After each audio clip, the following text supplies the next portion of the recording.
देखिए, good morning, नमस्ते, नमस्कार। सिद्धू विनर क्लासेस के यूट्यूब प्लेटफॉर्म पे आपका हार्दिक स्वागत, अभिनंदन, वंदन है। हम समझते हैं कि आप लोग स्वस्थ हैं, इसलिए इस क्लास से जुड़े हैं।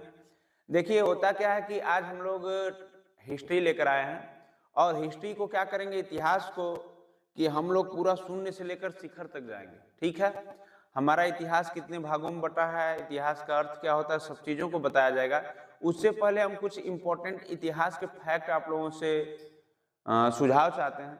देखिए, होता क्या है कि अपना भारत है और भारत में धर्म, जाति और ज़्यादा से ज़्यादा कह सकते हैं अपने नायकों का, इतिहास के नायकों का बहुत ज़्यादा वर्चस्व है। ठीक है, तो हम कोशिश करेंगे कि किसी के धर्म और जाति को क्या करें, ठेस न पहुंचाएं और इस हिस्ट्री की कक्षा को शुरू किया जाए। ठीक है, क्योंकि भारत में ये हम देख रहे हैं कि 21वीं सदी का देश हो गया है, लेकिन फिर भी जाति है कि जाति नहीं है। कुछ लोग वर्चस्ववादी हैं, कुछ लोग मनुवादी हैं और इसी को लेकर क्या कर रहे हैं, आगे बढ़ना चाहते हैं जीवन में अपने, किसी को हक, हुकूम और सम्मान नहीं देना चाहते हैं। तो हम लोग इस क्लास को जब शुरू करेंगे तो हिस्ट्री का मतलब होता है कि आपके पुराने जीवन को, आप क्या थे, आप कहाँ तक जाएंगे और कैसे हमारा आधुनिक भारत बनेगा जहाँ पे धर्मवाद, जातिवाद खत्म हो, इस पर भी संदर्भ में व्याख्या करते हुए आगे बढ़ेंगे। देखिए, हम लोग चलते हैं, आइए इतिहास पढ़ने के लिए। देखिए, इतिहास को इंग्लिश में कहा जाता है हिस्टोरी। इतिहास को इंग्लिश में कहा जाता है हिस्टोरी। इतिहास है इति प्लस ह प्लस आस से मिलकर बना है। तो आप लोगों को कभी भी पूछा जा सकता है कि इतिहास किससे मिलकर बना है, तो आप बताओगे इति प्लस ह प्लस आस से। ठीक है, इतनी जानकारी आप लोगों को होनी चाहिए, क्योंकि एक नंबर में बहुविकल्पी क्वेश्चन में आपसे कभी भी पूछा जा सकता है। तो आते हैं हम लोग हिस्टोरी या हिस्ट्री कह सकते हैं। ऐसा हुआ था, एट वाज हैपेंड। ठीक है, ऐसा हुआ था, मतलब इतिहास का मतलब ही होता है कि ऐसा हुआ था। जैसे आप 2026 में प्रवेश कर चुके हैं, 2024 की जितनी भी घटनाएं या 2025 की जितनी भी घटनाएं हुई हैं या कल की घटना आपके साथ जो हुई है, पिछले कल की, तो ये जो घटनाएं हैं सब क्या है, इतिहास हैं। क्या है, इतिहास है।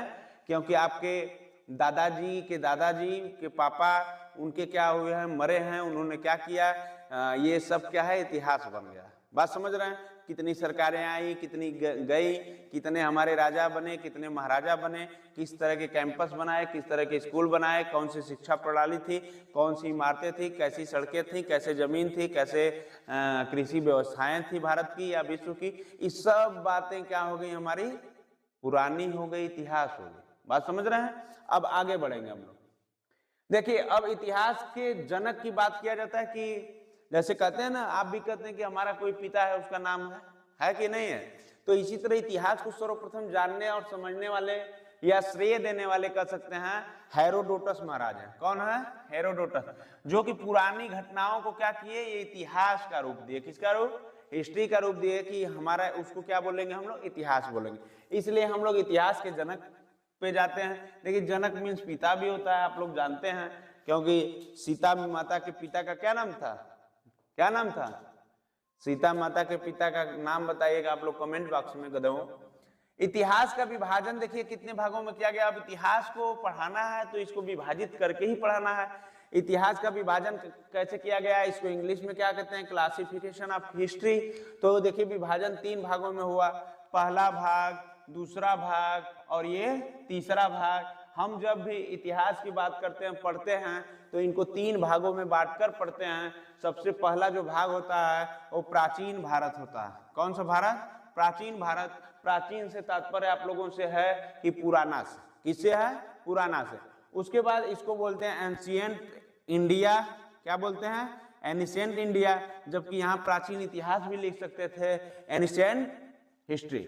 दूसरी बात है मध्यकालीन भारत। तो मध्यकालीन भारत को बोलते हैं मेडिवल इंडिया, इसको भी बोल सकते हैं मेडिवल क्या, हिस्ट्री।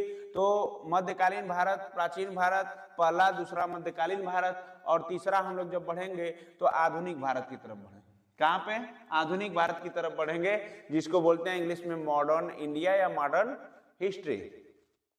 ठीक है, इतनी बात आप लोगों को समझ में आ गई होगी। जब भी पढ़ेंगे 3 भागों में पढ़ेंगे, हम पीछे भी बताए थे।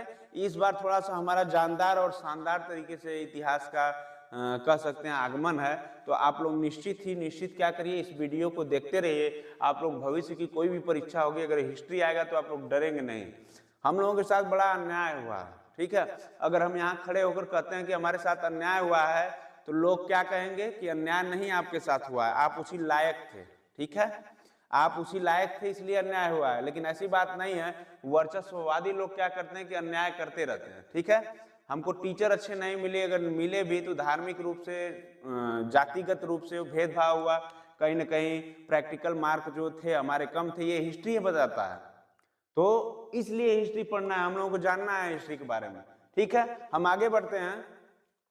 अब देखिए ये प्राचीन भारत, सर कहेंगे कि आप लोग शुरू कब से हुआ।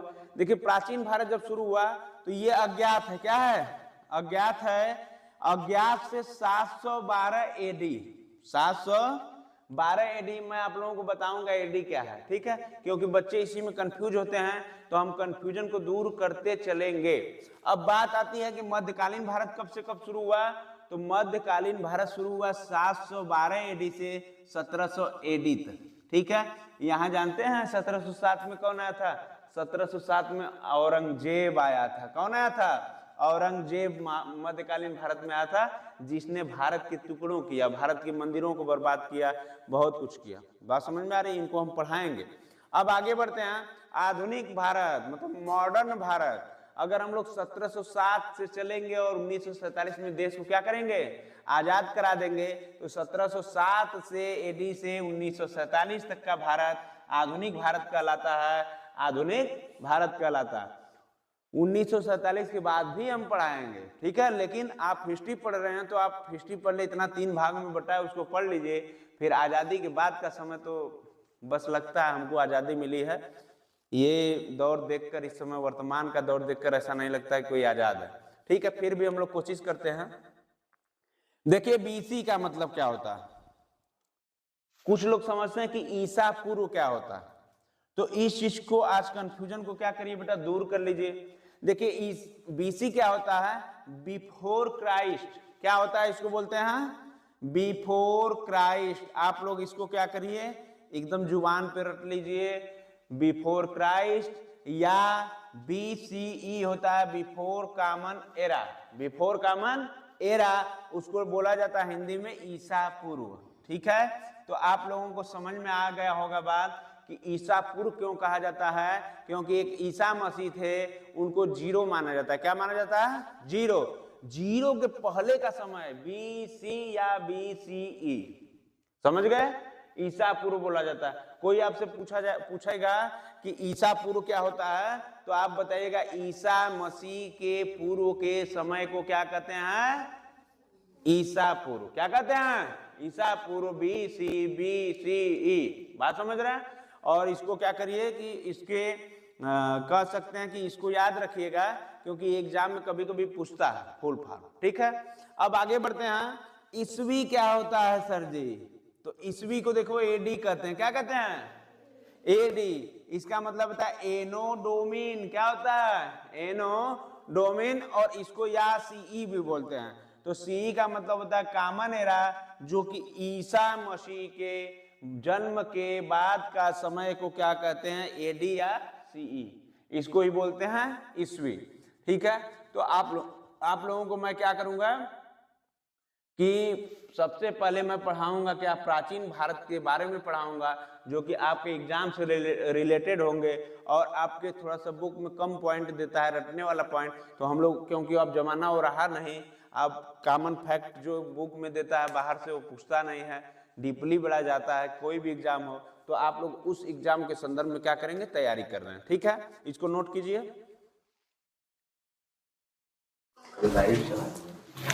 देखिए हम लोग बात करते हैं, अब हमारी बात खत्म हुई ईसा पूर्व और ईस्वी से, तो अब हम आ रहे हैं कहाँ पे, बात करेंगे धर्म पे, रिलीजन पे बात करेंगे।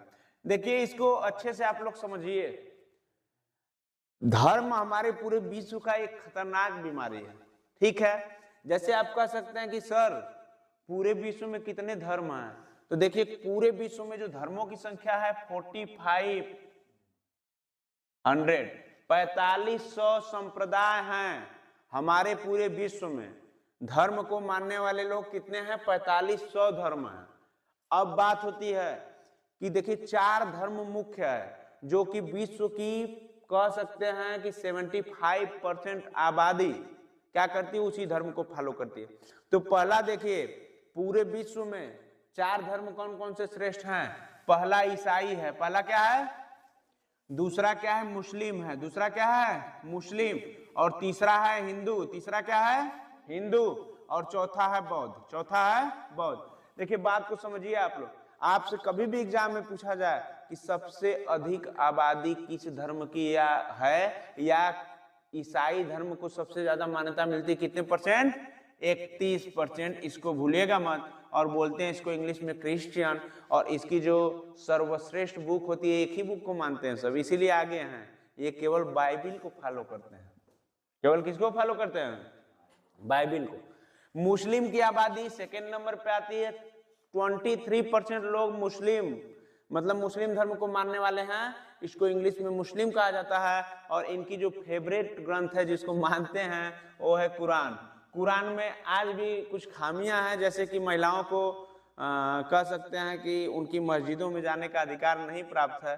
तो खामियां हैं, खामियां से क्या करना चाहिए? सभी लोगों को सुधार करना चाहिए। खैर हमारा किसी को आहत करने का मत है नहीं, जैसे आपकी मर्जी आप फॉलो कीजिए, ठीक है। हम कुछ बोल देंगे तो बड़ा बवाल हो जाएगा, इसलिए हम कुछ बोलते नहीं। अब देखिए हिंदू धर्म। हिंदू धर्म सबसे मोस्ट पॉपुलर धर्म है, सबसे पुराना धर्म है, सबसे अच्छा धर्म है, सबसे लचीला धर्म है।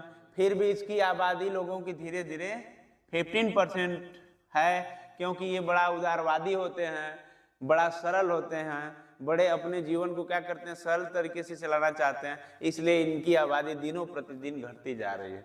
ये बेचारे अभागे हिंदू हैं, ठीक है। इनकी जो मोस्ट इम्पोर्टेंट बुक है जिसको फॉलो करते हैं, मोस्ट इम्पोर्टेंट बुक है हिंदुओं की संविधान। अगर संविधान से अगर हिंदू चलेगा तब तो हिंदुओं की संख्या बढ़ेगी, नहीं तो अगर मनुस्मृति पढ़ेगा हिंदू तो उनकी संख्या घटेगी। और इनका जो मेन कहते हैं ना, उनका बाइबिल है, इनका कुरान है, तो इनका क्या है? सबसे अच्छी बुक जो है गीता है। क्या है? गीता। दूसरे नंबर पे आती है रामायण। क्या आती है? रामायण, ठीक है। बात समझ रहे हैं? तो हमारा ये धार्मिक ग्रंथ है, इसको हमको क्या करना है? फॉलो करना है, ठीक है।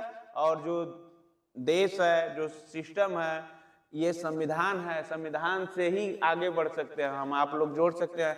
क्योंकि हिंदू धर्म में इतनी बड़ी खामियां थी, ये सबसे पुराना धर्म था, और आज इसकी दशा देख लीजिए क्यों 15% पे गया।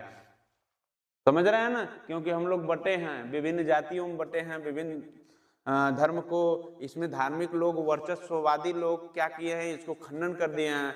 तो इसीलिए लोग हिंदू धर्म पर विश्वास नहीं रखते हैं, बौद्ध बनने जा रहे हैं। ये कोई धर्म नहीं था, लेकिन बुद्धिज्म जो होता है 7% लोग फॉलो कर रहे हैं। ये किसी भी मूर्ति पूजा, किसी भी गीता, रामायण, बाइबिल, कुरान किसी को नहीं मानता है। ये मानता है कि हमारे कर्म ही हमारे क्या हैं? सबसे ज्यादा हमको सफलता प्राप्त करते हैं। नेक्स्ट देखिए, मैं कुछ टॉपिक को इसलिए डाल दिया हूं इसमें कि आप लोग समझिए संज्ञानात्मक क्रांति क्या होती है, कॉग्निटिव रिवोल्यूशन, ठीक है। क्या होता है ये? देखो एक समाज में चिंपैंजी था। कौन था बेटा? चिंपैंजी, जिसे हम मनुष्य का क्या हुआ? जन्म हुआ। अच्छा ये बताइए, चिंपैंजी ज्यादा समझदार था कि ज्यादा समझदार मानव था? एनी स्टूडेंट, आप लोग कमेंट बॉक्स में भी जवाब दीजिएगा। कौन था ज्यादा समझदार? देखो हम यही उम्मीद करते थे गधों से कि ये सब चिंपैंजी बताएंगे, ठीक है। आप लोग कमेंट बॉक्स में बताना। देखिए सबसे ज्यादा समझदार क्या है? मानव है। क्या है? मानव है। क्यों है इसका मैं विस्तार बता देता हूं। चिंपैंजी का जो मस्तिष्क का आयतन होता है, जैसे मैं कह लूं एक इस डब्बे को ले लेता हूं, बात को समझिएगा, मेरे पास वस्तुएं नहीं है ना, डिजिटल बोर्ड है, तो मेरे समझाने का कला यही है। इसमें देख लीजिए ये डब्बा है, इसमें मान लीजिए कुछ तरल पदार्थ भर देंगे हम लोग और इसको बंद कर देते हैं। इसमें जितना तरल पदार्थ आएगा वही इसका आयतन रहेगा। मैं आप लोगों को मैथ में भी पढ़ा चुका हूं, बात समझ रहे हैं। तो आप कोई बीकर ले लेते हैं, उसमें अगर द्रव्य पदार्थ या कोई भी पदार्थ डालते हैं तो वहीं उसका आयतन हो जाता है। तो जो मानव का आयतन है बेटा, ये क्या है 1248 सेंटीमीटर क्यूब, बात समझते हैं।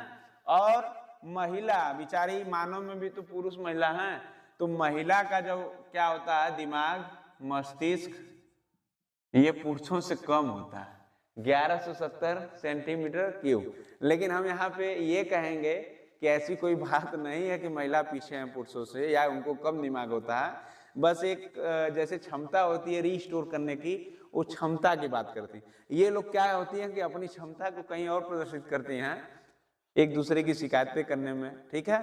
तो ये सब बातें, पुरुष भी कम नहीं है, 2-4 ट्रेस में भी दिख रहे हैं। तो ये क्या है कि 1170 घन सेंटीमीटर, ठीक है। तो कोई भी महिला हमको अच्छा बुरा नहीं बोलेगी, हम जो है यहाँ पे लिख दे रहे हैं बेटा, इसमें ये अत्यधिक बातें हैं, कोई बहकावे वाली बात नहीं है, ठीक है। आगे बढ़ते हैं। ये तो संज्ञानात्मक क्रांति क्या है, तो मानव बहुत ही क्या हुआ, मानव बहुत ही संज्ञान है, क्योंकि इसके पास क्षमता है, दिमाग है। इन्होंने क्या किया कि अपने जीवन को सुधारने के लिए बहुत सारी पद्धति बनाई, अपने लिए घर बनाना शुरू किया, अपने लिए देखो कितना अच्छा मानव है कि अपने लिए 1 साल पहले ही भोजन रख लेता है, गेहूं चावल दाल चना मटर, कि हमारे पास कोई आपत्ति आ जाए, विपत्ति आ जाए, कोई भी आपत्ति विपत्ति आती रहती है, आप लोग समझ ही रहे हैं, कोई भूकंप आ गया, कोई भी दिक्कत हो गया, तो हमारे घर में इतना राशन होता है कि हम आराम से खा पी नहा सकते हैं, बात समझ रहे हैं। दूसरी चीज, अब मैं पूछूंगा फिर धर्म पे आ जाता हूं। अब तो धर्म को पढ़ा रहा हूं तो सबको क्या करूंगा, सबको निखारूंगा, क्योंकि हमारा जो भारत समाज, मेरा भारतीय धर्म जो है हिंदू है, और ये बेचारा धीरे धीरे कहाँ जा रहा है, देख रहे हो क्यों जा रहा है, इसका कारण मैं बहुत बड़ा डिटेल में बताऊंगा, ठीक है। कुछ लोगों को प्रॉब्लम भी होगी हमारी बातों से, तो हमें कोई फर्क नहीं पड़ता, ठीक है। तो यहाँ आइए आप सीखिए, क्योंकि इतिहास पढ़ा रहे हैं तो इतिहास को जानना है। देखिए दुनिया में सबसे पुराना धर्म कौन सा है, दुनिया में सबसे पुराना धर्म है सनातन धर्म, जिसको हिंदू धर्म कहा जाता है, जिसको आर्यावर्त या आर्य धर्म कहा जाता है। इस धर्म की सच्चाई क्या है जानते हैं आप लोग, क्योंकि ये जो है साधारण नियम है, इसमें ऐसा नहीं है कि किसी महिला को मंदिर नहीं जाने दिया जाएगा, इसमें ऐसा नहीं है कि तुम 3 बार पूजा करो, दिन भर में पूजा करो तभी तुम हिंदू हो, नहीं तो नहीं हो, बात समझ रहे हैं। और धर्म में क्या है, लोग देखते हैं ना कि 3 बार आपको, अब हम किसी का नाम नहीं लेंगे, पूजा करना आवश्यक है तभी आप मुस्लिम हो, बाइबल पढ़ना आवश्यक है तभी आप क्रिश्चियन हो, लेकिन हिंदू में ऐसा है। आप लोग कभी कभी अगरबत्ती दिखाते भी हैं, कभी नहीं भी दिखाते हैं, किसी को मानते हैं नहीं मानते हैं, इतना साधारण नियम है, किसी के ऊपर बोझ नहीं है। आप हमारे धर्म को कुछ भी बोल सकते हैं, आप हमारे वेद पुराण शास्त्र को कुछ भी बोल सकते हैं, कोई हनुमान जी को पतंग बना के उड़ा दे रहा है, तो ये हम लोगों की क्या है, दिक्कत है। और हम लोग ज्यादा विश्वास किस पे करते हैं, देखिए आस्था, हमारी फेथ क्या होती है कि नियम को हम माने या न माने कोई फर्क नहीं पड़ता है, हम हिंदू कहलाते हैं, बात समझिए। और कारण क्या रहे हमारे कम होने का, हम तो इसको बताएंगे आगे, आप इतना सुनते रहिए। देखिए मूर्ति पूजा हम लोग करते हैं, मूर्ति पूजा करते हैं, तो आप पूछेंगे कि सर जी कौन सी मूर्तियां बढ़िया होती है, किसकी हम पूजा करें तो हमको ज्यादा फल मिलेगा, क्योंकि इतने सारे दिख रहे हैं, बता रहे हैं कि गीता भी पढ़ना चाहिए, सर्वश्रेष्ठ पुस्तक है, उसके बाद रामायण है जहाँ पे राम की व्याख्या होती है, वहाँ कृष्ण की व्याख्या होती है, और बाकी तो मैं बता रहा हूँ कि इसमें कुछ लोग कहते हैं कि 33 कोटि देवी देवता हैं, कितने बेटा, 33 करोड़ कुछ लोग कह देते हैं, ऐसा बात नहीं है। हमारे हिंदू धर्म में 33 करोड़ नहीं देवी देवता हैं, 33 कोटि देवी देवता हैं। और 33 कोटि का मतलब होता है कि टाइप्स आप लोग जानते हैं, तो वहीं टाइप्स के होते हैं, बात समझ रहे हैं। 33 प्रकार के देवी देवता, ये नहीं कि 33 करोड़ देवी देवता, ठीक है। तो मैं उन प्रकारों को क्या कर रहा हूं, आपको पढ़ा रहा हूं, आप इसको क्या करिए, पहले नोट कर लीजिए। देखिए हम लोग आगे बढ़ते हैं। मैं बताया आप लोगों को कि सनातन धर्म जो है सबसे पुराना धर्म है। इसका कारण ये भी है कि जैसे पहले हम सभी सनातन धर्म में रोशनी कहाँ से आती थी, सूर्य से आती थी, पेड़ से हमको फल प्राप्त होते थे, पत्थरों से औजार बनाया जाता था। तो इन सब चीज़ों को हम क्या करते थे, पूजते थे। अब हमारा सनातन धर्म कमज़ोर कैसे हुआ, क्या हुआ, ये तो हम बारी बारी से जब धर्मों को बताएंगे तो इस चीज़ों को मैं बताऊंगा। लेकिन क्या है कि आप अभी पढ़ रहे हैं, जैसे कि हम लोग कहते हैं कि हिंदू धर्म में या सनातन धर्म में 33 करोड़ देवी देवताएं हैं, तो लेकिन ऐसी बात नहीं, ये गलत बात है। तो हिंदू धर्म में 33 करोड़ नहीं, 33 कोटि देवी देवता हैं, कोटि देवी देवता हैं। जब भी आपसे बात करें कि 33 करोड़ देवी देवता हिंदू धर्म में हैं, लोग बोल भी देते हैं, लेकिन ऐसी बात नहीं है। कितने देवी देवता हैं, 33 कोटि देवी देवता हैं। ठीक है, मैं बारी बारी से क्या करूंगा, इन सभी देवी देवताओं को क्या करूंगा, जिसकी पूजा आप लोग करते हैं उनको मैं बता रहा हूं कि कौन से हैं। देखिए, आदित्य है, आदित्य टाइप के जो देवी देवता हैं ये 12 है। इसमें क्या होता है कि आप लोग थोड़ा समझिएगा कि देखिए, इसमें अंशुमन आते हैं। कौन आता है, अंशु,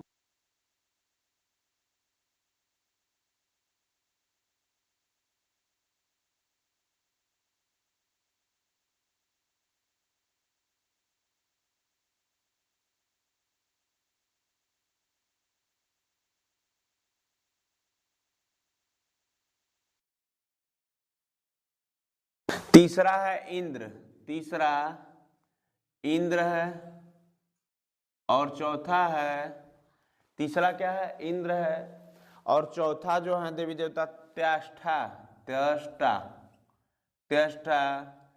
पांचवा हम चलेंगे धातु, क्या होता है, धातु। आप लोग धातु खनिज की भी पूजा होती है, जैसे लोहा हो गया, चांदी हो गया, सोना हो गया। ठीक है, आगे देखिए, पर्जन्य, पांचवा के बाद छठवां जो है पर्जन्य, पर्जन्य। सतवां जो है, सतवां जो पूजा होती है पूषा, पूषा। आठवां जो जिसकी पूजा हम लोग करते हैं आदित्य में, भाग, भाग। नौवां मित्र की पूजा करते हैं, किसकी, मित्र। और दसवां है वरुण, वरुण। 11 नंबर है आपके पास, 11 नंबर आप कह सकते हो विवस्वान, विवस्वान। ठीक है, और जो 12वां है हमारे पास, ये हम लोग पूजा पाठ करते हैं, 12वां नंबर विष्णु की पूजा करते हैं। किसकी, विष्णु की। ठीक है, आदित्य में ये सब टाइप हैं जो कि 12 प्रकार के देवी देवताओं की हम क्या करते हैं, पूजा करते हैं। अब आगे बढ़ते हैं हम लोग, तो बात होती है कि आदित्य के बाद रुद्र, और रुद्र में टाइप है 11। क्या, कितना टाइप है बेटा, 11। इसमें देखिए देवी देवता जो आएंगे अपने, ये आएंगे शंभु, पिनाकी। शंभु पहला क्या है, शंभु। दूसरा क्या है, पिनाकी, शंभु पिनाकी। उसके बाद शंभु पिनाकी गिरीश। तीसरा जो है गिरीश, गिरीश। और चौथा है रथाड़ू, रथाड़ू। और पांचवा है भर्ग, भर्ग। छठवां जो है भव, छठवां क्या है, भव है। और सातवां जो है ये सदाशिव है, सदा शिव। आठवां जो है, पांचवा भर्ग, छठवां भव, सातवां सदाशिव। उसके बाद शिव, आठवां है शिव। नौवां है हर, 10वां है सर्व, 10वां सर्व है। और 11वां क्या है, कपाली। क्या है, कपाली। ठीक है, ये रुद्र टाइप के इतने देते हैं जिसमें हमें क्या होता है, सबसे ज्यादा जो हम पूजा करते हैं किसकी करते हैं, शिव की करते हैं। किसकी करते हैं? शिव की। और सनातन का सबसे बड़ा देवता आप कहेंगे तो शिव जी ही है, ठीक है। शिव जी हैं, विष्णु जी हैं और कौन है? ब्रह्मा जी, जिसमें सभी अंश हैं। जैसे मान लीजिए श्री कृष्ण हैं, विष्णु जी के ही अवतार हैं, श्री राम है, विष्णु जी के ही अवतार हैं, हनुमान है, शंकर जी के ही अवतार हैं। तो ये सब हम लोग क्या करते हैं? मूर्ति पूजा करते हैं। आगे आते हैं, 8 वसुओं की पूजा होती है। वसु 8 टाइप के होते हैं, 8 टाइप के इनकी पूजा होती है। जैसे हम आप, पहला है आप, दूसरा है ध्रुव, दूसरा ध्रुव है, तीसरा पहला आप, दूसरा ध्रुव, तीसरा सोम, चौथा घर, पांचवा अनिल,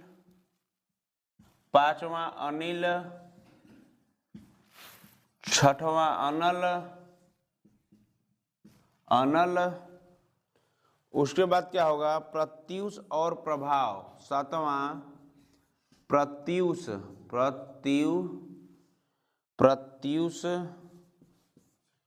आठवां प्रभाव, ठीक है। 8 वसु हो गए टाइप के। और उसके बाद क्या आना है? हम लोग को 2 अश्विनी हैं, 2 अश्विनी, जिनकी हम क्या करते हैं? पूजा करते हैं। तो ये 2 हैं। जैसे नारात्य दस्त्र, पहला नारात्य, पहला क्या है? नारात्य, और दूसरा क्या है बेटा? यह है दस्त्र, ठीक है। इसमें मैं कुछ बातें लिखवा दे रहा हूं। कुछ विद्वान इंद्र और प्रजापति, कुछ विद्वान इंद्र और प्रजापति, कुछ विद्वान इंद्र और प्रजापति की जगह 2 अश्विनी कुमारों को रखते हैं। 2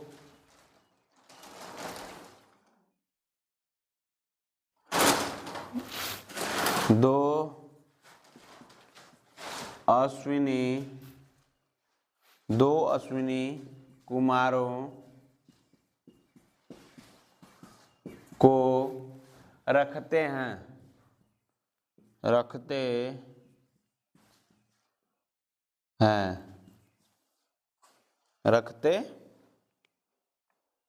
हैं, इसमें जो प्रजापति है, प्रजापति यही क्या है? प्रजापति ब्रह्मा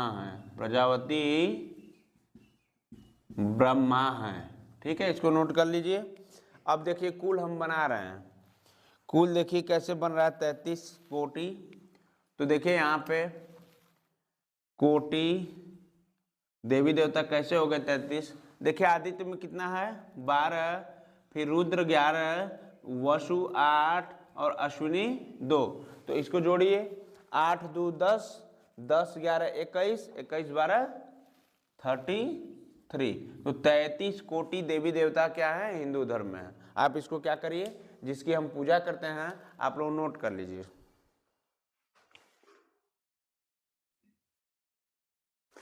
चलिए अब हम लोग शुरू करते हैं, ईसाई धर्म के बारे में समझते हैं। किसके बारे में बेटा? ईसाई धर्म के बारे में। देखिए हम आपको पहले ही बताए थे कि जो सनातन धर्म है वो सबसे बड़ा और सबसे पुराना धर्म है, ठीक है। उसको विघटित होने का कारण क्या है ये तो मैं बाद में ही बताऊंगा, क्योंकि बताई दिया आप लोगों को, हवा का पूजा, सूर्य का पूजा, जल का पूजा, ये सब सनातन में होता था। अब हम लोग अब बाहरी धर्म जो क्या हुए कि थोपे गए लोगों पे, ठीक है। ये बाहरी कल्चर है और ये थोपे गए क्योंकि अपने आराम के हिसाब से, अपने जीने के हिसाब से लोग धर्म बनाए, ठीक है। तो देखिए ईसाई धर्म को हम लोग पढ़ेंगे और इनकी आबादी सबसे ज़्यादा है। ये भी क्वेश्चन बनेगा एग्जाम में, पूरे विश्व में सबसे ज़्यादा आबादी अगर किसकी है तो ये है ईसाई धर्म की, ठीक है। हम आपको पढ़ाए भी हैं। तो देखिए एक होता है ईसाई धर्म में, तो ईसाई धर्म आता है तो हम लोग समझ जाते हैं कि इसका जो नेतृत्व है कौन से भगवान मिलेंगे, तो ईसा मसीह मिलेंगे। कौन से बेटा? ईसा मसीह। ठीक है, लोग फॉलो करते हैं कि ईसाई धर्म मतलब ईसा मसीह। और इनकी एक फेवरेट पुस्तक है, फेवरेट पुस्तक है, जैसे देखिए मैं बताया कि सनातन में बहुत सारी पुस्तकें हैं जिसको हम पूजते भी हैं और मानते भी हैं, लेकिन ईसाई धर्म में जो एक ही पुस्तक है जिसको लोग फॉलो करते हैं, एक कठिन रूल बना दिया गया है कि आपको चाहे पसंद हो या ना हो फॉलो तो करना पड़ेगा, तो उसका नाम है बाइबिल। क्या नाम है? बाइबिल। ये पुस्तक का नाम है। किसका नाम है? पुस्तक का, जो कि ईसाई धर्म में क्या करना चाहिए क्या नहीं करना चाहिए, आपको कैसे जीना है, ये सब बातें बाइबिल में लिखी होती हैं। इसी के नियम के अनुसार लोग चलते हैं। पहली पुस्तक, जैसे कि इसमें देखिए ईसाई धर्म में भी एक ओल्ड होता है, एक old testament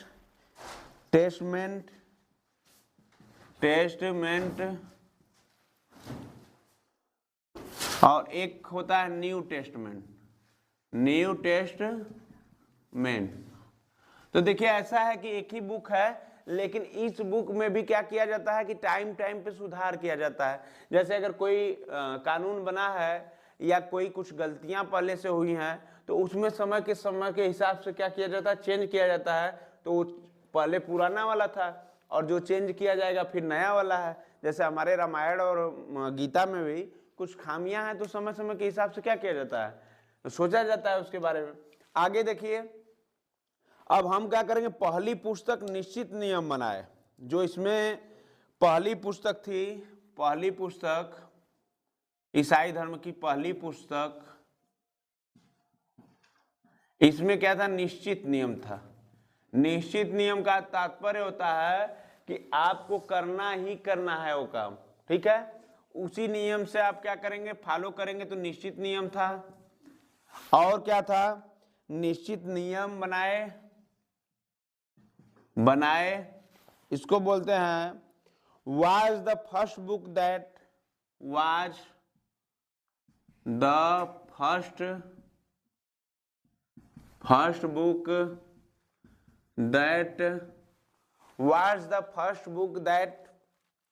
laid down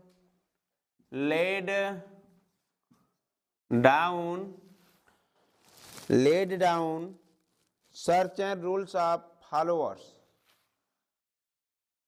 SERTAIN, search and rules are for follower, FOLLOWERS। ठीक है, अब हम लोग आगे बढ़ेंगे थोड़ा सा। तो ये तो निश्चित नियम बनाए गए, ठीक है, जिसको कि क्या करना है, ईसाई धर्म को जिसको भी जानना है वो क्या करेगा कि इसी रूल्स को फॉलो करेगा, आगे बढ़ेगा। ठीक है,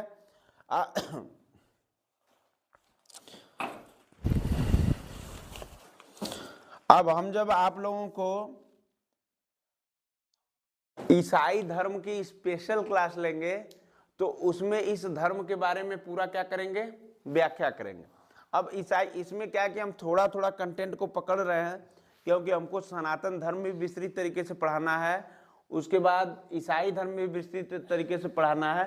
थोड़ा थोड़ा जो हम परिचय करा दे रहे हैं कि आप लोग जानते रहिए, ठीक है। उसके बाद हम चलते हैं इस्लाम धर्म की ओर।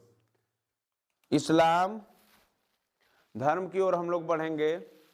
तो इस्लाम क्या है, इस बारे में हम लोग समझते हैं। देखिए, इस्लाम धर्म, इस्लाम से आप लोगों को नाम समझ में आ ही रहा होगा कि मुस्लिम धर्म से तात्पर्य है। तो देखिए, ये धर्म जो पुराना है ये 1400 वर्ष पुराना है, 1400 वर्ष पुराना। और अपने सनातन धर्म के बारे में हम बताए हैं कि ये 2000 वर्ष से भी ज्यादा पुराना है। इसकी कल्पना नहीं है कितना पुराना है। तो सोच लीजिए कि कौन सबसे पुराना धर्म है, प्राचीन धर्म है, सनातन धर्म है। मैं कुछ बातें बोलूंगा तो जैसे कि अलग धर्म वाले इस वीडियो को देखेंगे, क्लास को देखेंगे हमारे, तो सोचेंगे कि ये क्या कर रहे हैं कि अपने धर्म को बढ़ावा दे रहे हैं, लेकिन बात फैक्ट की होती है, बात किसी धर्म की नहीं होती। ये सच्चाई है कि सनातन धर्म विश्व का सबसे बड़ा धर्म था और सनातन धर्म सबसे पुराना और प्राचीन धर्म है। सनातन धर्म क्या करता है, लचीला होता है, सरल होता है। आप सनातन में किसी के ऊपर कोई बुक का दबाव नहीं है। आज सनातन कमजोर है तो क्यों है, मैं जब इसकी अलग से क्लास लेकर आऊंगा तो बताऊंगा। हम लोग पढ़ रहे हैं इस्लाम धर्म जो 1400 वर्ष पुराना है। तो ये सब धर्म तो अपने जीने के हिसाब से बाहरी लोग आए और बनाते चले गए। तो इस धर्म को देखिए हम लोग समझते हैं, जैसे कि सनातन धर्म से क्यों टूट रहे हैं लोग, आप लोग जानते ही हैं। मैं इस वीडियो में भी नहीं बोल सकता हूं, लेकिन बोलूंगा।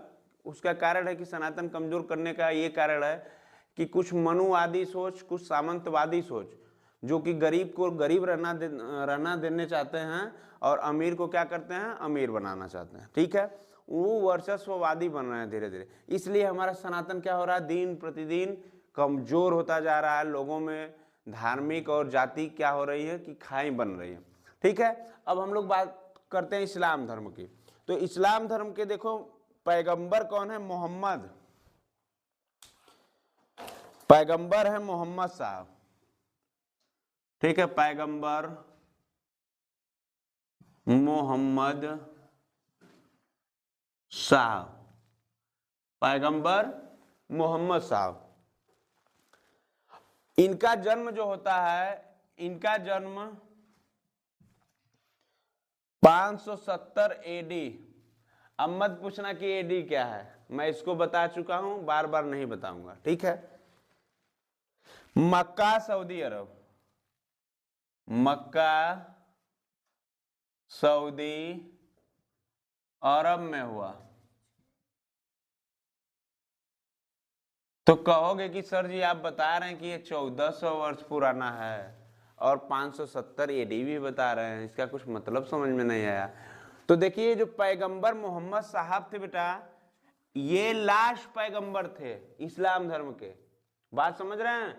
इन्होंने क्या किया कि इस्लाम धर्म में जितने भी कष्टदायक, दुखदायक नियम थे उनको क्या किया, समाप्त किया।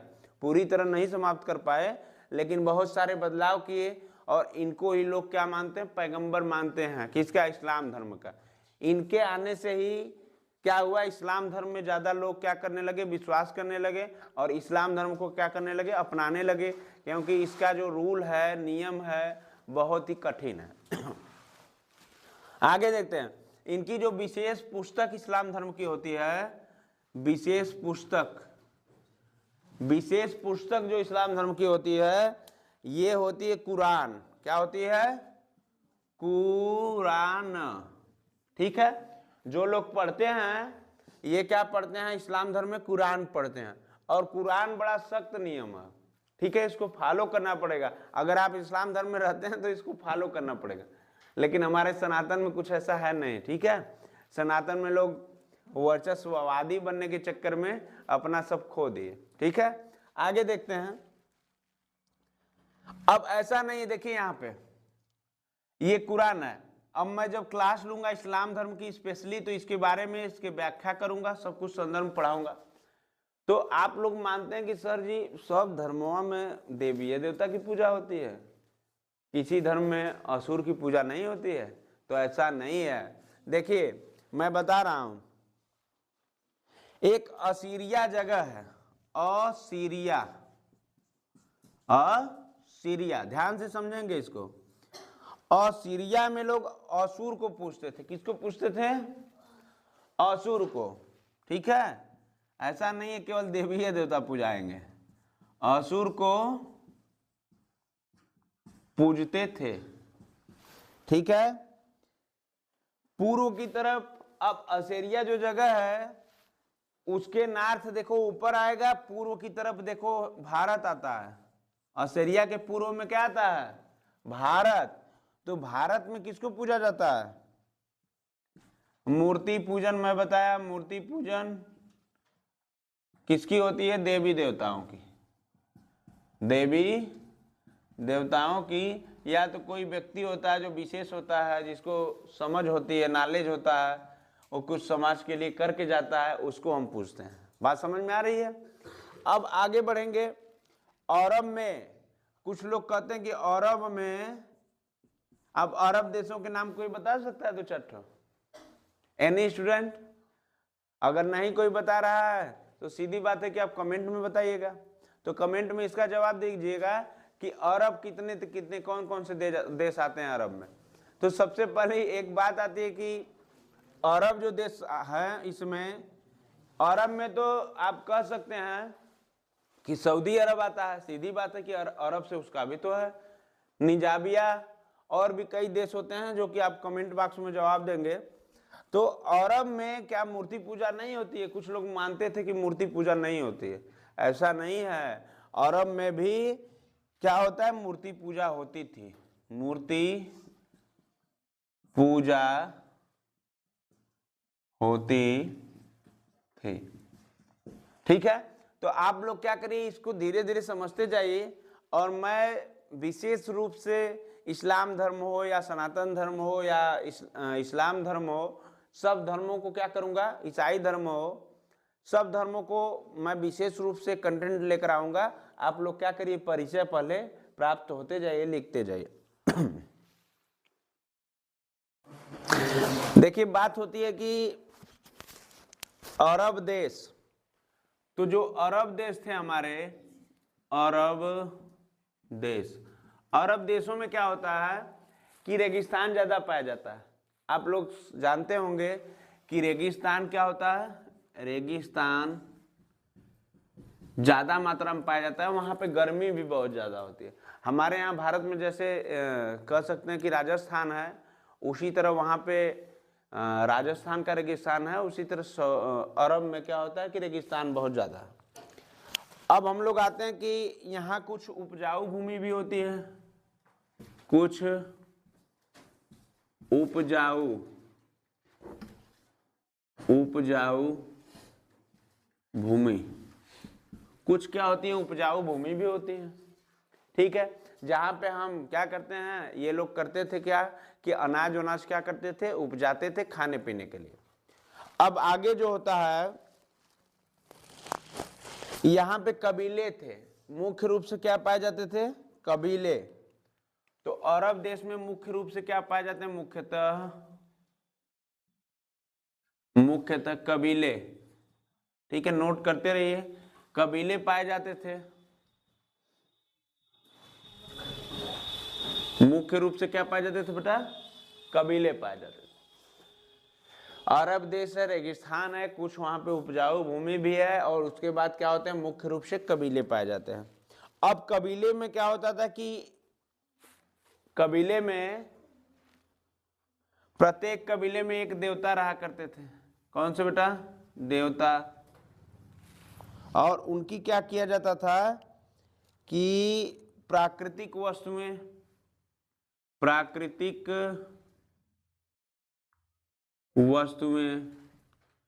जैसे ये लोग करते क्या थे कि प्राकृतिक वस्तुएं में जैसे मेन वस्तुएं क्या होती हैं, जल, वृक्ष, पत्थर, लिख लीजिए, जल, वृक्ष,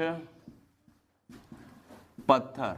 ये लोग क्या करते थे कि जल की जो होती है कि जल का आवरण बना के ये क्या करते थे, पूजा पाठ करते थे, और वृक्ष का पूजा करते थे, पत्थर से औजार भी बनाते थे, पत्थर से घर भी बनाते थे, उनका भी पूजा करते थे। बात समझ रहे हैं आप लोग?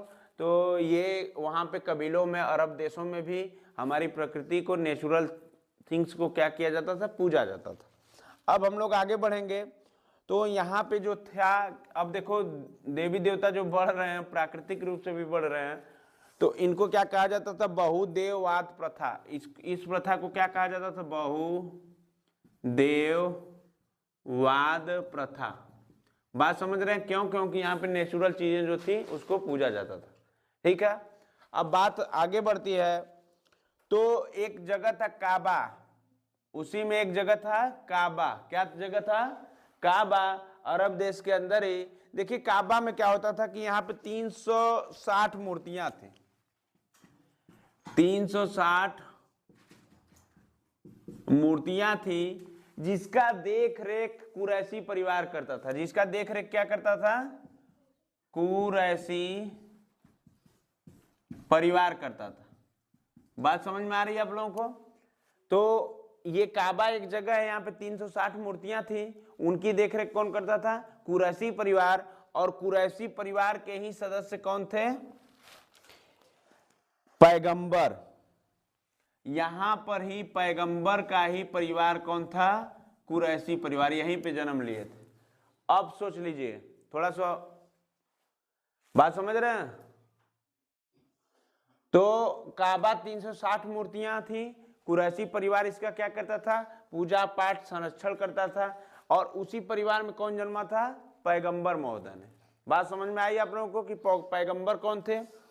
अब बात होती है कि काला पत्थर। अब हम लोग जानते हैं कि सऊदी अरब में एक जगह है जिसका नाम है मक्का मदीना। क्या नाम है? Mecca Medina. इस्लाम धर्म में लोगों का यही होता है कि जैसे होता है ना कि हम स्वर्ग में जाएं तो मक्का मदीना का दर्शन कर लेते हैं। मक्का मदीना का दर्शन करने से ये स्वर्ग में चले जाते हैं। हर इस्लाम धर्म के इंसान का ख्वाब होता है कि एक बार जीवन में मक्का मदीना जाया जाए। ठीक है, तो यहाँ पे क्या होता है कि मक्का मदीना जो था यहाँ पे काला पत्थर है, काला पत्थर है। देखिए काला पत्थर जो होता है आप लोग जानते हैं कि ये शिव जी का प्रतीक है। ठीक है, तो शिव जी का जब प्रतीक है तो आप लोग मक्का मदीना में कुछ इतिहासकार हैं हमारे कहते हैं कि वो क्या है? शिवलिंग है। क्या है? शिवलिंग है। लेकिन इनका मानना है कि जब पैगंबर जी इसको सजा रहे थे मक्का मदीना को, तो जैसे कि इस्लाम धर्म में है कि जब पैगंबर सजा रहे थे मक्का मदीना को तो वहां क्या ले गए? काले पत्थरों को एक कोने में सजा दिया था। ये भी इतिहासकार कुछ कहते हैं। तो ज्यादा जो जब विवाद होता है तो कुछ इतिहासकार भी एक फैक्ट दे दिए हैं कि वहां पे शिवलिंग है। तो कुछ लोगों को लगता है कि ये क्या है? शिवलिंग ही है, जिसको मात्र गंगा जल से छिड़काव करने पर वहां पे शिव जी उत्पन्न हो जाएंगे। लेकिन क्या है कि एक फैक्ट आता है यहाँ पर भी, देखिए हम किसी की भावनाओं को ठेस पहुंचाने के लिए नहीं पढ़ा रहे हैं। हो सकता है कि इसमें कई धर्म के लोग भविष्य में देखें इसको। तो ये क्या है कि जैसे कि मक्का मदीना तो सजाया गया है, वो तो बनाया गया है ना, तो उसमें क्या किया कि एक कोने में काले पत्थरों को ले जाकर सुव्यवस्थित कर दिए। कौन? पैगंबर महोदय और उनके जितने भी खलीफा बने आगे है उन्होंने। तो हम इस चीज से बाहर निकलते हैं, अब आते हैं, आप लोग समझते रहिए। देखिए शैवपंथी शिव को मानते हैं। जैसे कि यहाँ पे कुछ काला पत्थर जो हैं, ये जो वहां पे शैवपंथी रहते थे, शैवपंथी। देखिए मैं बता रहा हूँ कि सनातन सबसे पुराना धर्म है। तो वहां पे क्या होता है कि शैवपंथी रहे पहले, जो कि शिव को मानते थे। तो काला पत्थर सीधी बात है कि वो क्या हो गया? शिवलिंग हो गया। और यहाँ पे शैवपंथी लोग शिव को मानने वाले लोग रहा करते थे, शिव को मानने वाले लोग। ठीक है, अब हम लोग आगे बढ़ेंगे। तो एक पैगंबर आए, जैसे कि कह सकते हैं कि आप कहा जाता है इस्लाम धर्म में कि पैगंबर तो हमारे ये आए जो इस्लाम धर्म को कर ही रहे थे। इनके पहले जो पैगंबर थे उनका नाम था अब्राहम पैगंबर। अब्राहम पैगंबर। तो अब्राहम पैगंबर को ही कहा जाता है कि ये क्या किए कि काला पत्थर को एक कोने में सजवा दिए थे।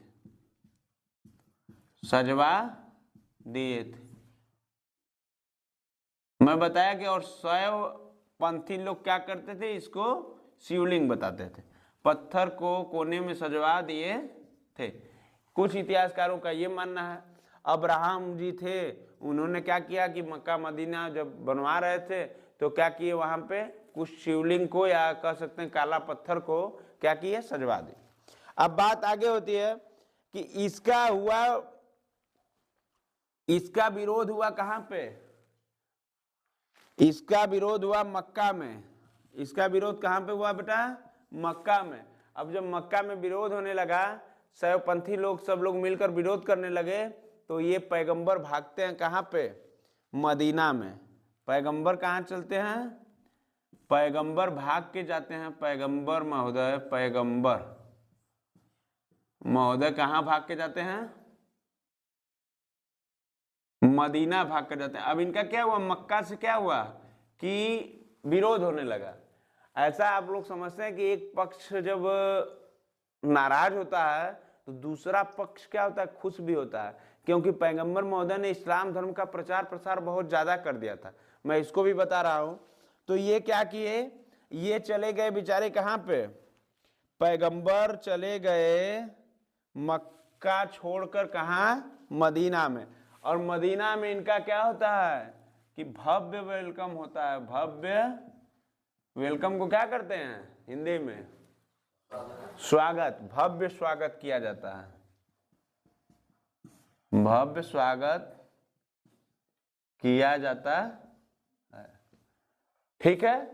अब तो ये रही कि पैगंबर महोदय मदीना वाली बात। दूसरी बात की देखिए, पैगंबर अब करते क्या है मदीना से कि पैगंबर महोदय ने शक्तियां पैदा की और मक्का को भी जीत लिया। देखिए पैगंबर वहां जाते हैं, अब इनको लोग क्या करते हैं कि भगवान जैसा मान रहे हैं। बात समझ रहे हैं? जब मदीना जाते हैं तो भगवान जैसा लोग मानते हैं, तो इसका ये क्या करते हैं? फायदा उठाते हैं। इन्होंने क्या किया? सैन्य शक्ति को क्या किया? अर्जित किया। सैन्य शक्ति का मतलब होता है कुछ सैनिकों का चयन किया, उनको देख रेख और उनको क्या करते हैं? लड़ने की क्षमता बढ़ाई, और समाज में क्या किया? बदलाव किया, लोगों को जागरूक किया। और जागरूक करने के बाद इन्होंने किया क्या? जागरूक करने के बाद इन्होंने किया क्या कि मदीना को भी, मक्का, मदीना में तो थे, और मक्का को भी क्या किए? को भी जीत लिए। जीत लिए का मतलब जबरदस्ती कब्जा करना। बात समझ रहे हैं? तो वहां पे क्योंकि कुछ लोग विरोध करते थे, इसलिए इनको क्या करना पड़ा? भागना पड़ा था। तो अब क्या हुआ कि 632 में, अब मक्का तो जीत लिए, लेकिन 632 में बेचारे पैगंबर साहब का क्या हो जाता है? 632 में पैगंबर साहब क्या हो जाते हैं? मृत्यु हो जाती है पैगंबर साहब की। 632 ईस्वी में पैगंबर, ईसा पूर्व में पैगंबर साहब की क्या होती है? मृत्यु हो जाती है। मृत्यु हो जाती है। ठीक है, आप लोग इसको थोड़ा जल्दी नोट करिए और थोड़ा बेटा देखिए। अब जब 632 में क्या करते हैं? पैगंबर बेचारे टपक जाते हैं। पैगंबर जब टपक जाते हैं तो देखिए इनके बाद अब होगा कि इस्लाम धर्म को कौन मजबूत करेगा? बात समझ रहे हैं? तो मजबूत करने के लिए 4 खलीफा इस्लाम धर्म में आए। पहला, दूसरा, तीसरा, चौथा। अब देखिए बात समझिए, जो खलीफा बनेगा, ये तो 4 खलीफा आए, यहां पे लिख लीजिए। खलीफा कितने आए? 4 आए। अब यहां पे बात समझिए, देखिए 4 खलीफा में एक आए अबूब का कर, अबूब कर। दूसरा आए, दूसरे जो खलीफा थे इनका नाम है उमर।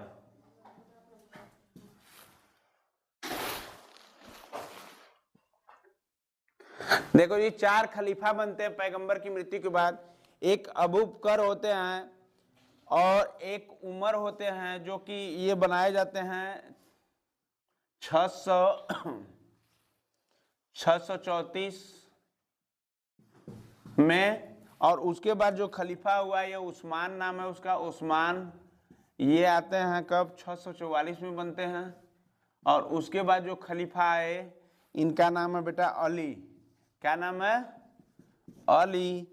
ये आए 656 में, 600 56 में। अब देखिए बात समझिए, जो हम बात बताना चाहते हैं। कहोगे सर जी पैगंबर मरे तो सबसे अच्छा रिश्ता दुनिया में क्या होता है आजकल के फ्री समय में? तो होता है ससुर का, दामाद का, और अब रिश्ता चेंज हो गया है। अब रिश्ता कौन सा हो गया है? कौन सा रिश्ता? मौसी का। मौसी पूरा बिगाड़ देंगे आप लोग। देखिए, तो ये जो अबू बकर थे, ये पैगंबर के क्या थे? जो फर्स्ट बार खलीफा बने ऊपर, फर्स्ट बार जो खलीफा बने, तो ये बनते हैं क्या है कि देखिए आप लोग भी जानिए क्या संकट है हमारे ऊपर।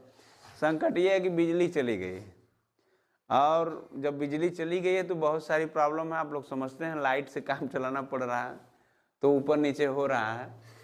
अबू बकर जो थे, ये अबू बकर थे, ससुर थे। क्या थे? ससुर थे। और मोस्ट इंपॉर्टेंट रिश्ता ससुर दामाद वाला।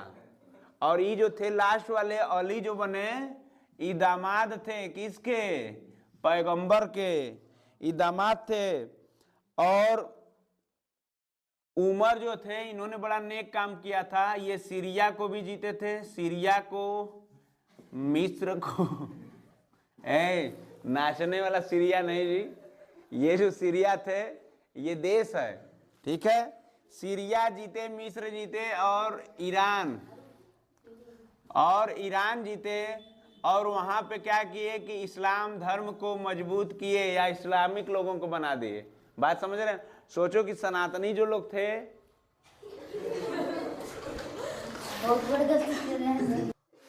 देखिए उमर ने क्या किया कि सीरिया को जीत लिया, और मिस्र को जीत लिया, और ईरान को जीत लिया। बात समझ रहे हैं? और हमारे सनातन को नाश कर दिया जीतकर। क्या किया कि यहाँ इस्लाम धर्म का प्रचार कर दिया, लोगों के ऊपर थोप दिया कि तुम या तो इस्लाम धर्म ज्वाइन कर लो, या तो तुम हमारा देश छोड़ के चले जाओ। तो लोग जो थे, जो कह सकते हैं कि उसको ये भी कह सकते हैं कि जो डरपोक टाइप के लोग होते हैं, या कह सकते हैं ज़्यादा चालाक लोग होते हैं, वो क्या करते हैं अपना धर्म परिवर्तन करके जीते खाते हैं। उससे हमारा क्या जाता है? कोई धर्म हो, हमको जीना है। मान लो कि अगर ज्वाइन नहीं करते धर्म को तो सब मार देते, ठीक है। तो हमारे यहाँ भी हो रहा है, हिंदुस्तान में भी यही हो रहा है। बहुत बाहुबली लोग धर्म ही चेंज करवा दे रहे हैं। अब तो मान लो ठीक ठाक है, बहुत सारी जातियाँ एक दूसरे से शादी भी, विवाह भी हो रहा है, तो धर्म बदल रहे हैं। जैसे हम पढ़ाएंगे आप लोगों को मुगल साम्राज्य, तो हमारे यहाँ जो धार्मिक राजा थे, हिंदू राजा कह सकते हैं, उन्होंने क्या किया कि अपनी बिटिया का विवाह दामाद बना लिया, कोई ससुर बना दिया। बात समझ रहे हैं? तो उससे क्या हुआ कि बचे रहे, अपने संप्रदाय को बचाते रहे। अब देखिए हम लोग चलेंगे, हम कुछ गलत नहीं बोलेंगे। देखिए ये अली है, ठीक है। अली दामाद थे। ये जो दामाद थे, जब सदिया हुई थी इनकी, तो ये सिया थे। क्या थे? सिया थे। कौन सियार कह रहा है जी? सिया। और ये जो ससुर थे, पैगंबर के जो ससुर थे, ये थे बेटा सुन्नी। क्या थे? सुन्नी। सिया सुन्नी आप लोग नाम सुने होंगे मुसलमानों में, ठीक है। तो अब जो सिया सुन्नी में क्या हुआ, विवाद हो गया। तो जब विवाद हुआ तो इस्लाम दो भागों में बट गया। इस्लाम क्या हुआ? इस्लाम दो भागों में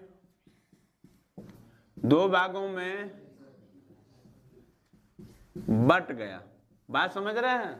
अब बताओ, इस्लाम में भी लड़ाई शुरू हो गई सिया सुन्नी को लेकर कि कौन बेस्ट है। देखो, पैगंबर का ससुर बेस्ट है कि पैगंबर का दामाद बेस्ट है। अब बात समझ लो कि एक ही घर में कितना उपद्रव होने वाला है। अब बात बढ़ी। अब कुछ लोग क्या हुए कि सिया को मानने लगे, कि कुछ लोग क्या हुए सुन्नी को मानने लगे, और इसमें विवाद चलने लगा। जैसे इस समय हमारे हिंदू धर्म में जनरल और ओबीसी, एससी, एसटी में माहौल बना हुआ है, और इससे केवल देश का ही नुकसान होगा। बात समझ रहे हैं? जैसे हम यूजीसी चल रहा है वर्तमान में, ठीक है, और वर्तमान में यूजीसी चल रहा है, तो कुछ वर्चस्ववादी जो गरीबों को मिल रहा है, क्या व्यवस्थाएं मिल रही हैं, उनको जीने का हक, अधिकार मिल रहा है कि उनके साथ कोई अन्याय ना हो, तो वर्चस्ववादी लोग उसको रोक लगा के पूरा क्या किए, नष्ट करने जा रहे हैं कानून को। तो ये जैसे कि सिया सुन्नी बट गए, उसी तरह हमारा विश्व सनातन अब खतरे में है। अब आगे बढ़ते हैं, देखिए आगे ये बढ़ते हैं कि अब आया आपका उम्मयद वंश। उम्मयद वंश एक टपक गया बेचारा बीच में, ठीक है।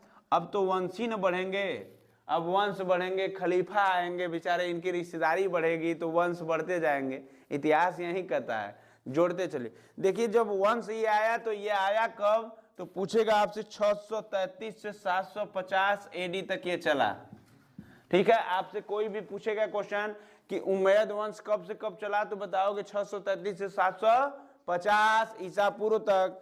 तो ये देखिए क्या हुए, इसमें 10 खलीफा हुए। इसमें कितने खलीफा हुए,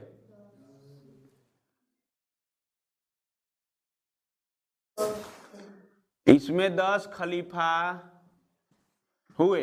देखिए अब 10 खलीफा क्या करते हैं इसमें, तो क्योंकि पैगंबर के बाद अब तो खलीफा ही चला रहे थे। देखिए अब जब विवाद हुआ तो उम्मयद वंश का एक ही पूछता है, एग्जाम से ही हम रिलेटेड जाएंगे, बाहर जाएंगे तो बड़ा दिक्कत होगी आप लोगों को। तो देखिए उम्मयद वंश का नाश करने वाला नाश करने वाला व्यक्ति कौन था, नाश करने वाला व्यक्ति था, इसको बोलते हैं अब्बासियों ने नाश किया, अब्बासियों ने नाश किया। अब्बासियों ने इस वंश का क्या किया, नाश किया। नाश कैसे किया, बात को समझो। जो उम्मयद वंश को मानने वाले थे इनको पहले मारा गया और इनके चमड़ों को क्या किया, बाहर किया गया। इनके चमड़ों को बाहर करके उस पे बैठकर भोजन किया गया। सोचो कि ये कैसा संदेश देना चाहते हैं समाज को। पहले तो इस वंश को नाश किए पूरी तरह, जितने भी लोग या तो मेरी तरफ आ जाओ, और जो लड़ने वाला बचा है डरपोक नहीं होगा वो लड़ो, और लड़ो तो कटो, क्योंकि संख्या कम है, तुम्हारा वर्चस्व कम है। जब कट गया तो उसके चमड़ों को क्या किया गया, बाहर किया गया, और चमड़ों को बाहर करके क्या किया गया, अब्बासियों ने उस पर क्या किया, चमड़े को बिछाकर, जैसे हम लोग बिछाए हैं उसी तरह बिछा के क्या किया, उस पर अपना भोजन किया, गेम खेले। देखिए अब क्या किए, इतना उपद्रव के बाद अब ये सब अपना कब्जा जब कर लिए, तो अब जो वंश चला उस वंश का नाम क्या रहेगा, अब्बासी वंश। अब्बासी वंश। एकदम बिल्कुल हिस्ट्री क्या किया जा रहा है, नए पैमाने से एकदम शुरुआत से पढ़ाया जा रहा है, जिसकी आपको जरूरत है। तो ये वंश जो चला, ये चला 750 एडी से इसकी शुरुआत हुई। और इसमें देखिए क्या हुए कि 37 खलीफा हुए। कितने, 37, मतलब ये 750 से शुरू हो गया तो ये 37 खलीफा इसमें हुए। और देखिए क्या हुआ कि इसका केंद्र जो बना इसका केंद्र जो बना, कभी पूछ देता है कि केंद्र कहाँ था इसका स्थापित हुआ, तो केंद्र हुआ बगदाद में। बगदाद कहाँ की राजधानी है, इराक की राजधानी बगदाद। अब देखो बगदाद में कौन हुआ, अब्बासी वंश हुआ, ठीक है। अब इसके बारे में हम लोग समझ लेंगे। बाकी आज का क्लास इतना ही रहने देते हैं। कल हम लोग जब आएंगे तो खुद संघर्ष करना सीख लो, खुद संघर्ष करना सीख लो, क्योंकि सहारे कितने भी भरोसेमंद हो, क्योंकि सहारे कितने भी भरोसेमंद क्यों ना हो, एक दिन साथ छोड़ देते हैं। चाहे भैया हो, चाहे चचा हो, चाहे पापा हो, चाहे मम्मी हो, चाहे मौसी हो, साथ क्या करेंगे, छोड़ देंगे, ठीक है। आपको अगर कंटेंट हमारा हिस्ट्री का अच्छा लगता हो तो आप लाइक, शेयर और सब्सक्राइब, कमेंट जरूर करते रहें। आप हमें क्या करें कि कैसा रहा आपका क्लास, उसके बारे में सुझाव जरूर दें, ठीक है। थैंक्स, धन्यवाद।